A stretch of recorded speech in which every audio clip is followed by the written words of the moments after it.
When television host Joy Behar shockingly disrespected Jonathan Roumie during a live broadcast, mocking his faith and calling his public image a regressive fantasy, the cultural landscape of America trembled. What followed stunned the nation. Roumie did not lash out. He stood in defense of something deeper, the dignity of faith, humility, and those who quietly believe. The studio fell into complete silence as Behar leaned into the microphone, her voice laced with smug disdain. This Jonathan Roumie craze? It's nothing but a religious delusion wrapped in celebrity worship. For several heartbeats, no one moved. The cameras kept rolling, capturing the moment as millions watched in stunned disbelief. Her words weren't just aimed at Roumie. They pierced through churches, family homes, veterans' halls, and humble apartments across the country. In faith-centered households from Indiana to Texas, elderly viewers sat motionless. Veterans clutched their Bibles. Young parents stared at their children, unsure how to explain such public cruelty. Jonathan Roumie had become a quiet symbol of hope, someone who carried his convictions not as a weapon, but as a light. And now that light had been mocked on national television by someone who claimed to speak for reason. Social media erupted. Hashtags like #StandWithJonathan and #BeharDisrespects. Faith flooded timelines. The moment was no longer about one man. It had become a flashpoint for millions who had felt dismissed, ridiculed, or forgotten for their spiritual convictions. In his modest studio trailer on the outskirts of Los Angeles, Roumie stood still, watching the clip replay. His jaw tightened, not in anger, but in deep spiritual resolve. This wasn't just an insult to him. It was a direct hit against everyday believers who had never raised their voices but had always kept their faith. He turned to his producer and said calmly, "Prepare a statement. America deserves to know what this really was." Hours earlier, Roumie had been filming a charity special to raise funds for underprivileged children.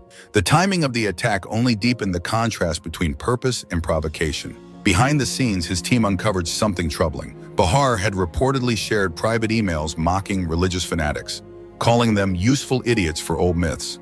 Additionally, her foundation had recently received substantial donations from organizations promoting hyper-secular media control. One internal message read, "We need to discredit Roumie before he inspires a broader movement. His holy man image is dangerous." Jonathan read the lines in silence, then gently closed the folder. He breathed deeply and whispered, "This isn't about me. It never was." That evening, he stepped onto a small stage, not in Washington, but at a local community center in Ohio, packed with families, veterans, teachers, and pastors. No flashing lights, no aggression, just truth. Jonathan Roumie represents everything outdated and dangerous about blind faith, Joy Behar had sneered, live on national television. The insult echoed far beyond the studio.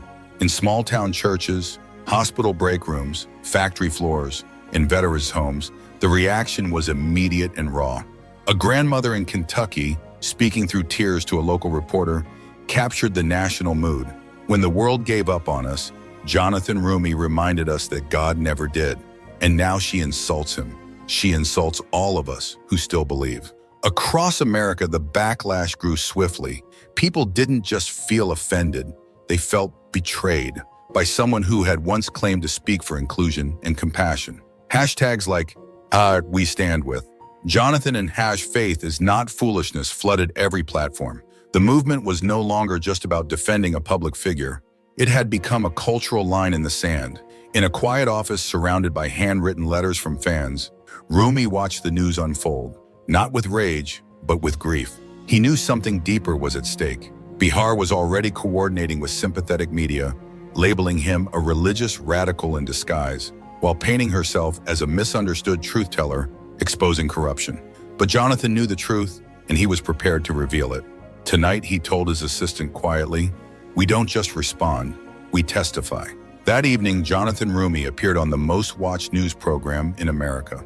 The studio lights were intense, but his presence was calm and unwavering, his voice soft but commanding. The anchor began solemnly, "Mr. Roumie, Joy Behar says your influence threatens modern democratic values. She claims you're shielding dangerous rhetoric under the guise of faith. How do you respond to such serious accusations?" Jonathan took a breath. His eyes showed not anger, but heartbreak. "Let me tell America a story," he said. "A year ago, Joy Behar's platform had space for humor, even healthy disagreement, but then something shifted. Large media interests began pouring money into her brand, demanding she discredit any voice that reminded people of things greater than power, like humility, service, or God. He revealed internal documents showing coordinated media strategies, disinformation campaigns, targeted smears, and funding pipelines meant to neutralize what executives called moral outliers. The anchor, stunned, whispered, "Are you saying Joy Behar was financially incentivized to attack you and your values?" Jonathan nodded gently. "Yes, this isn't about disagreement. It's about silencing sincerity." Across the country, Americans reacted with emotion.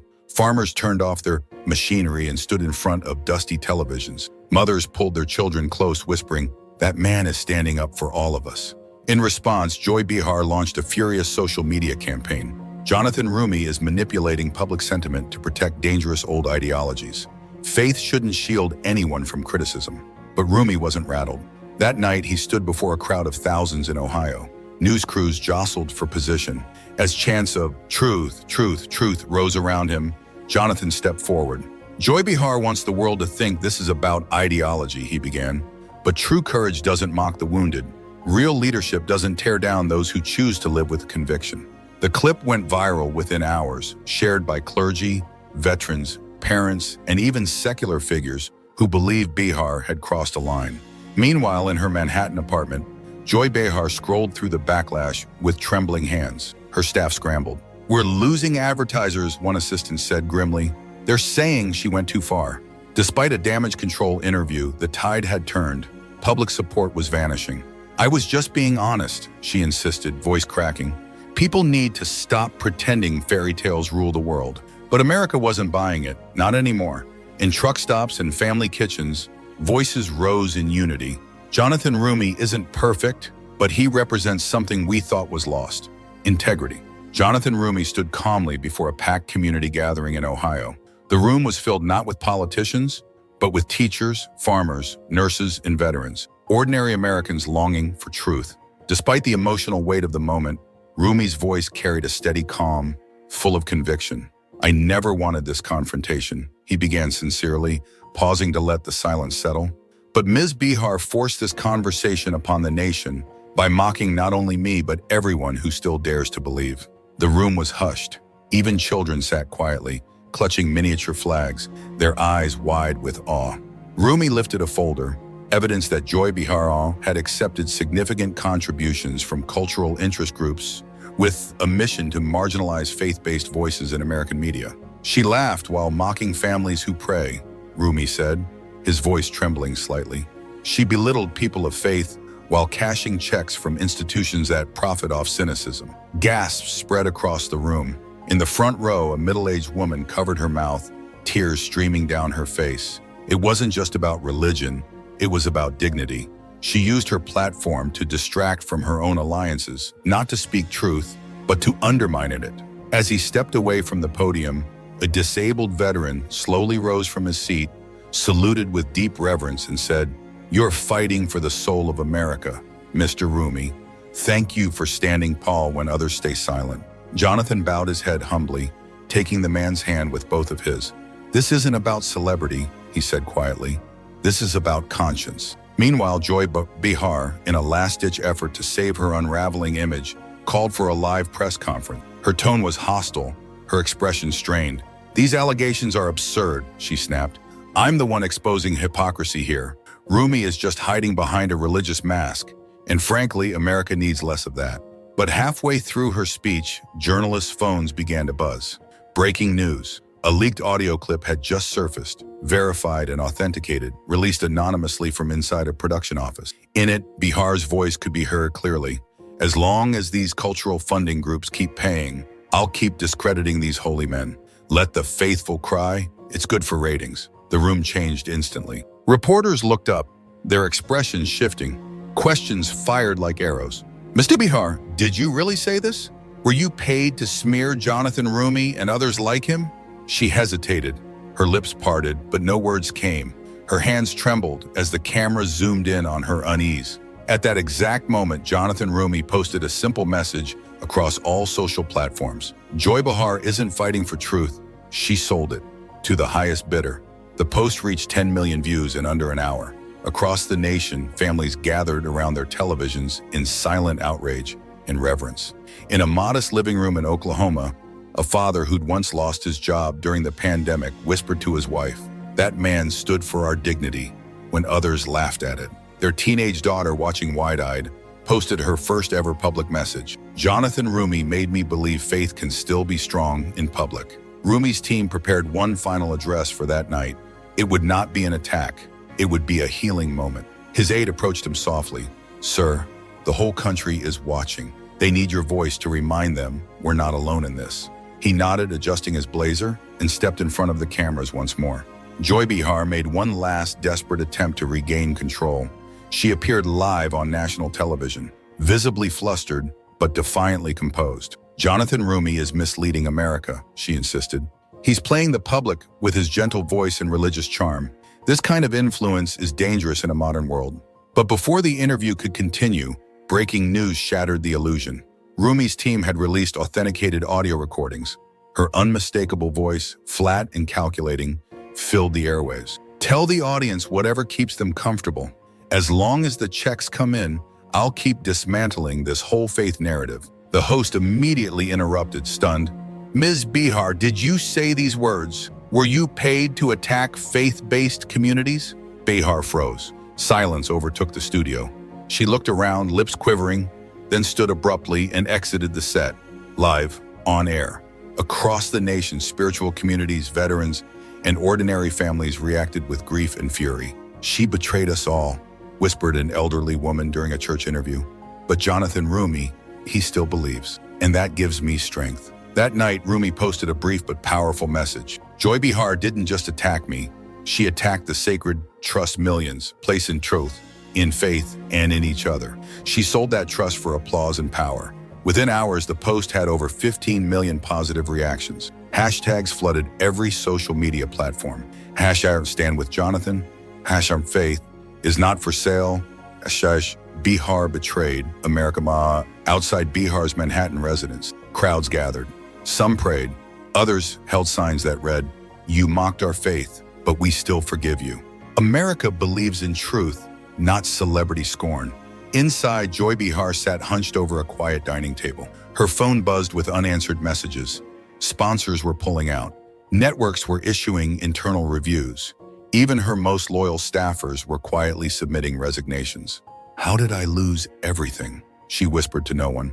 Across town, Jonathan Roumie stepped onto a small, candlelit stage. Thousands had gathered, not for a rally, but a moment of unity. As he looked out at the crowd, his voice carried steady conviction. Joy Behar's betrayal isn't just a media spectacle. It's a reminder that the soul of this country is fragile, but it can still be defended, with grace, with truth, and without shouting. He looked toward a little girl in the front row, clutching a rosary and wearing a homemade t-shirt. "Faith still matters." "Thank you, Mr. Roumie," the girl whispered. "You reminded me it's okay to believe." In diners, homes, and churches across America, Roumie's final speech was replayed over and over. A disabled veteran watching from Tennessee said it best. "He stood where others would have backed down, and he never raised his voice." That's strength. The nation had spoken. Faith, not fame, had won. And Joy Behar, once loud and unshakable, had fallen silent. His aide nodded solemnly. "Sir, America needs your integrity now more than ever." Jonathan Roumie closed his eyes for a moment, breathing in the weight of the moment. Then gently but firmly he replied, "Let's bring this painful chapter to a close with truth." That evening he appeared again on national television. The lights were bright, but Roumie's calm presence transcended the noise. His voice, steady and compassionate, echoed into millions of homes. Joy Behar betrayed the trust of millions of Americans, not just through mockery, but through calculated deception. The evidence is now undeniable. She accepted payment to systematically undermine the very principles that hold our communities together: faith, humility, and service. He paused, and for a brief moment, emotion flickered in his eyes. But hear this clearly. America's strength does not depend on personalities. It depends on truth, on the millions of silent, hardworking souls who still believe in something bigger than themselves. Together, he continued, we will rebuild broken trust. Together, we will defend what is sacred. Across the nation, the response was overwhelming. In a small home in Alabama, an elderly veteran rose slowly from his recliner and saluted the screen. In Pennsylvania, a single mother held her sleeping child tighter and whispered, "He speaks for us, the ones no one else sees." Meanwhile, Joy Behar sat alone in a darkened corner of her apartment, scrolling through a storm of outrage beneath her latest post. "Resign now. You mocked what we hold sacred." Jonathan Roumie speaks for the soul of this nation. "Your platform is built on contempt, and we're done." Her hands trembled. The next morning, Roumie addressed the press from a modest church courtyard, not in front of a Capitol dome, but before a weathered wooden cross. The sun shone gently through overcast skies. "Joy Behar never opposed me because she genuinely disagreed with my values," he said quietly. "She opposed what I represented, the idea that truth cannot be bought, that faith still matters." The gathered reporters fell silent. For once, no follow-up question was necessary. Social media exploded. Video clips of the speech were viewed tens of millions of times in mere hours. Even former critics of Roumie now posted hashtags, "At Faith Still Stands," "Truth over Fame," Roumie 2028. In her apartment, Behar watched it all unfold. Even longtime supporters had begun to distance themselves. Her inbox was filled with termination notices. Her voice, once thunderous, was now lost in the echo chamber of her own collapse. For the first time, she understood the irreversible truth. Jonathan Roumie's quiet conviction had ended her influence with a single honest word. All across America, people wept, not out of pain, but out of something deeper, renewed hope. "This wasn't just about a TV spat," one retired teacher said tearfully in a local interview. "It was about who we are and who we want to be again." Did this story move your heart? Did Jonathan Roumie's quiet strength remind you of the kind of leadership we truly need? If so, click the like button, share your thoughts in the comments, and don't forget to subscribe for more stories that honor courage, truth, and grace. God bless you, and may God bless the America we're still called to build together.